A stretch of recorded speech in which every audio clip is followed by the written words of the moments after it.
হচ্ছে আমরা মাহফিলে যে সমস্ত জিকির আজকার তাসবিহাত পড়ি সব আছে তো? আসে না নাই? যদি বুঝে থাকি এগুলো আমরা এখন চলতে ফিরতে একটু বেশি বেশি আদায় করব তো ইনশাআল্লাহ। এতটা আদায় করব যে আমাদের মনের অজান্তেই মুখ থেকে উচ্চারিত হবে।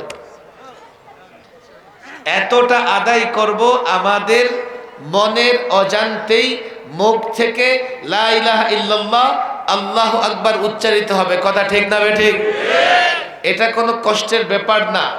দেখেন এই এলাকায় আমাদের শ্রমিক ভাইজানেরা বা আমাদের বিভিন্ন ইন্ডাস্ট্রির মালিক অফিসার কর্মকর্তা,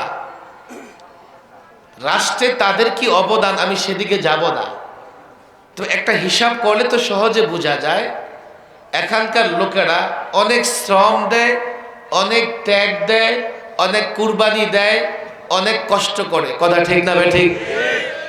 এই কষ্টের তুলনায় দুনিয়াতে তাদের মাইনে, তাদের বেতন, তাদের সুবিধা অনেক কম। কম না বেশি? কোনো সন্দেহ আছে? আমি তো মনে করি এই বাংলাদেশে দুই শ্রেণীর মানুষ অবহেলিত। এক আমাদের মৌলভী সাহেবরা, ইমাম সাহেবরা, আরেক হচ্ছেন আমাদের শ্রমিক ভাইয়েরা।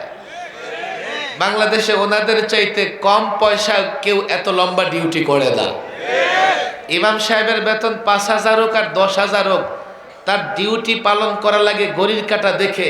ঘড়ির কাঁটাটা সোজা হয়ে আছে, ইমাম যদি না থাকে তাহলে ৫০টা বকাঝকা শোনা লাগে। কথা ঠিক না বেঠিক? পৃথিবীতে কোনো কিছু টাইম মতো হয় না। লোকেরা মনে করে বিমান মনে হয় টাইম মতো ছাড়ে।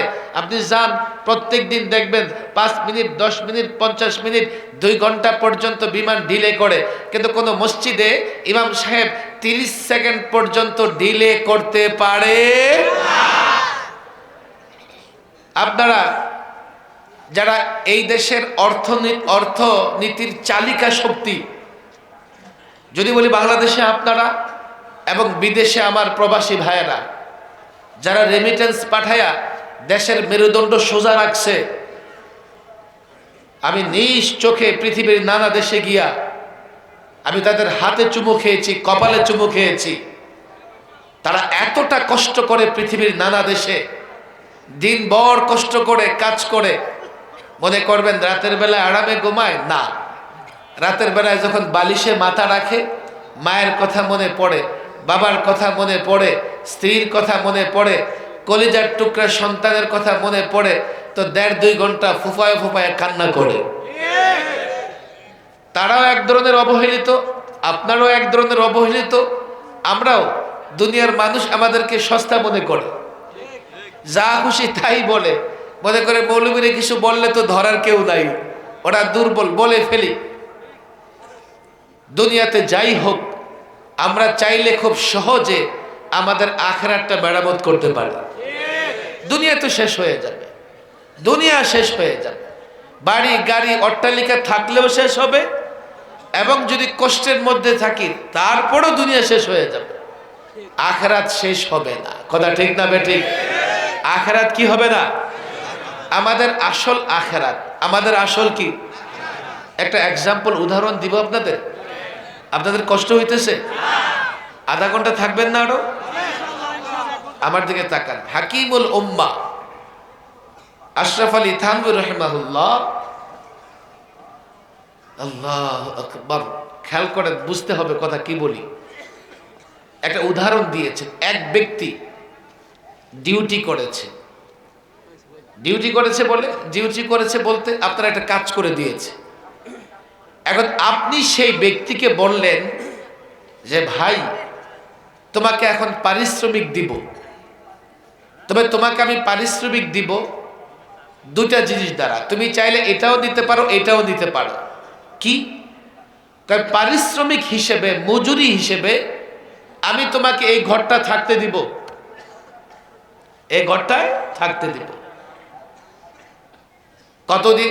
বলে 1 মাস, 2 মাস, 3 মাস, 6 মাস। এরপরে তোমাকে আমার ঘর ছেড়ে দিতে হবে।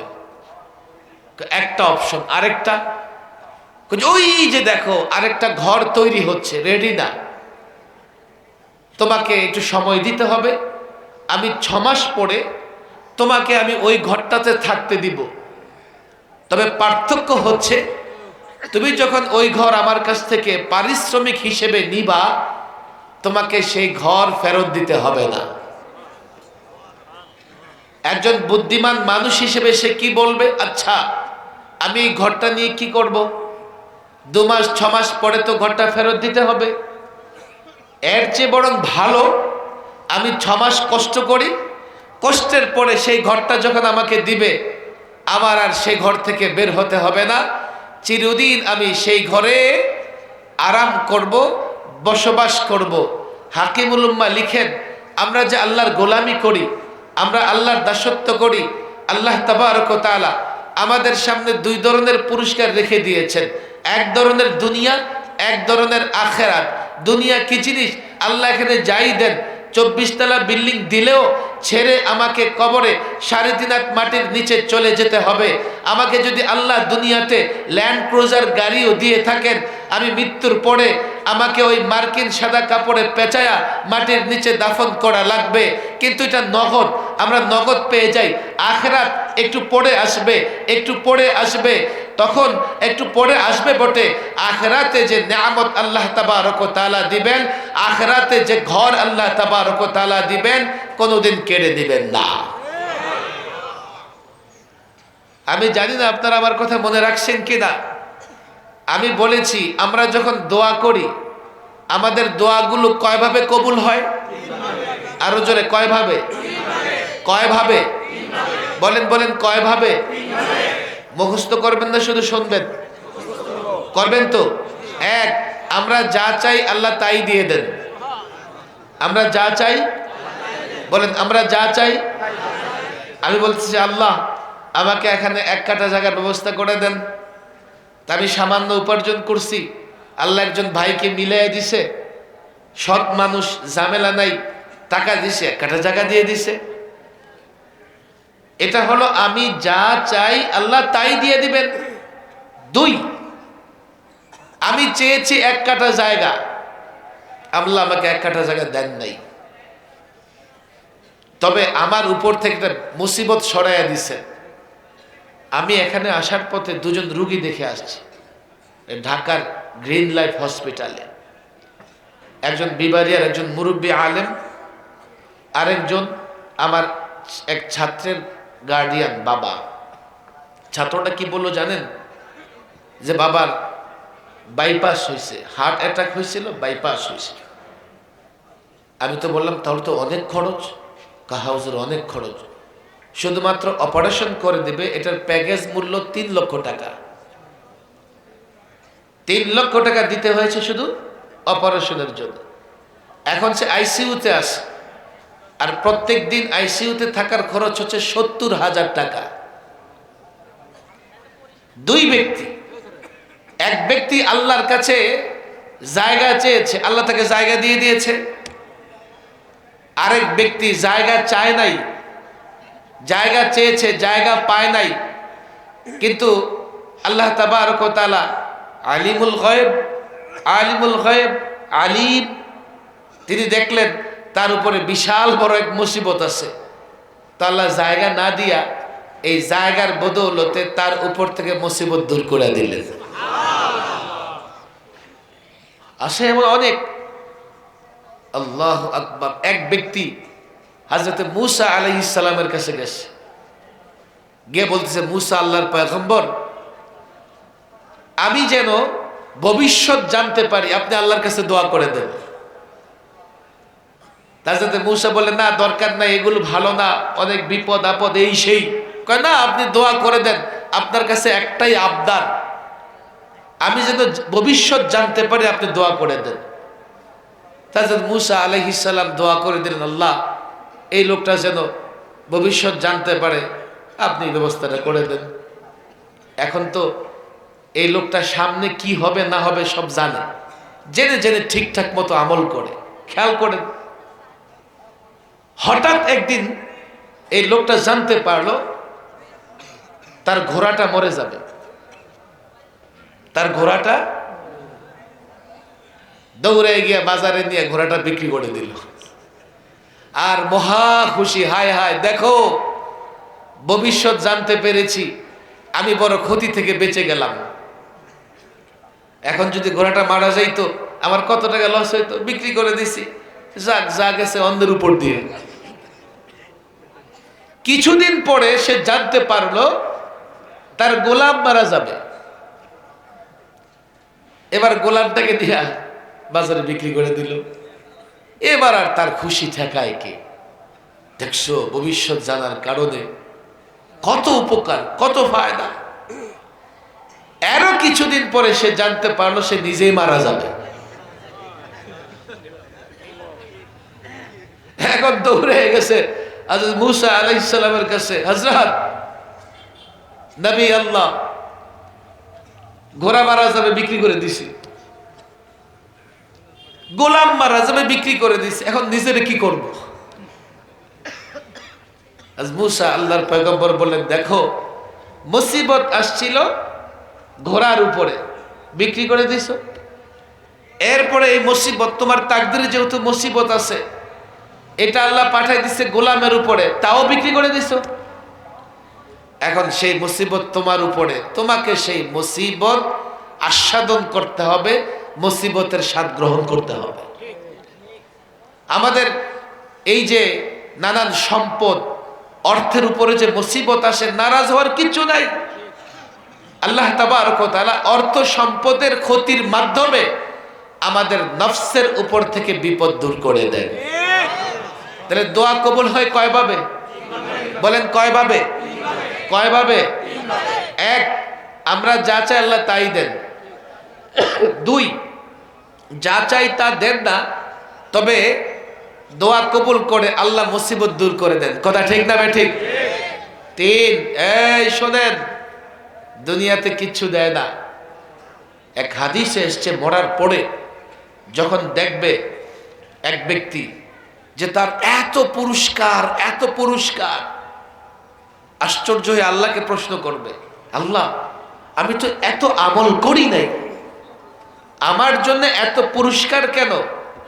আল্লাহ তাবারক ওয়া তাআলা বলবেন, দুনিয়াতে তুমি আমার কাছে কত কিছু চেয়েছো, আরে আমি আল্লাহ তো বিশাল রাজত্বের মালিক, আমার কোনো অভাব নাই, আমার খাজানায় কোনো অভাব নাই, আমি কত বড় রাজত্বের মালিক মানুষ কল্পনাও করতে পারবে না। আমার রাজত্ব কত বড় মানুষ চিন্তাও করতে পারবে না। তুমি আমার কাছে চেয়েছো, বাচ্চা যখন বাবার কাছে আইসক্রিম চায়, বাবা দিতে চায় না, মনে করে আইসক্রিমটা দিলে বাচ্চার ঠান্ডা লাগবে। বাচ্চা যখন বাবার কাছে চিপস চায়, বাবা মনে করে তাকে চিপস দেওয়া ঠিক হবে না, পেটে সমস্যা হবে। আরে বান্দা, দুনিয়াতে কত কিছু চেয়েছো, আমি দেখলাম এটা দিলে ফিতনা আসতে পারে, এটা দিলে তোমার উপর মুসিবত আসতে পারে, তোমাকে অর্থ সম্পদ দিলে তুমি আমি আল্লাহকে ছেড়ে অন্যদিকে চলে যাবে, গোমরা হয়ে যাবে, ভ্রষ্ট হয়ে যাবে।